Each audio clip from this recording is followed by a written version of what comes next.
Hello everyone, welcome back to the তাণ্ডব reaction.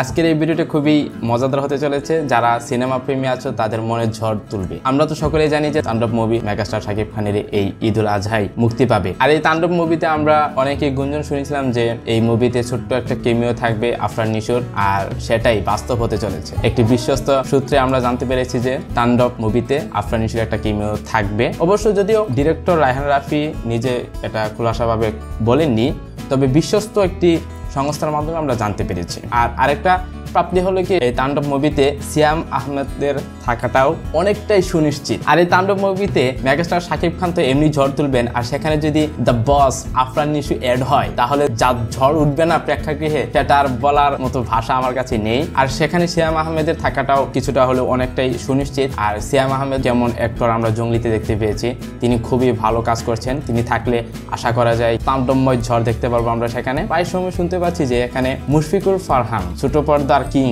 বর্তমানে, তারও থাকার সম্ভাবনা আছে। মুশফিকুর ফারহান সত্যি ভালো লেভেলের অ্যাক্টর, তার কথা আর কি বলবো। তিনি যদি থাকেন তাহলে তো কথাই নেই। তো তোমাদের মতামত জানিয়ে দাও কমেন্ট বক্সে। মেগাস্টার শাকিব খানের সাথে কাকে দেখতে বেশি পছন্দ করবে, আফরান নিশো না মুশফিকুর ফারহান না সিয়াম আহমেদ? তো যেই থাক, যারাই থাক, আশা করবো তাণ্ডবময় একটি ঝড় উঠবে। অবশ্যই তোমরা তাণ্ডব রিঅ্যাকশনকে সাবস্ক্রাইব করে রাখবে পরবর্তী আপডেটের জন্য।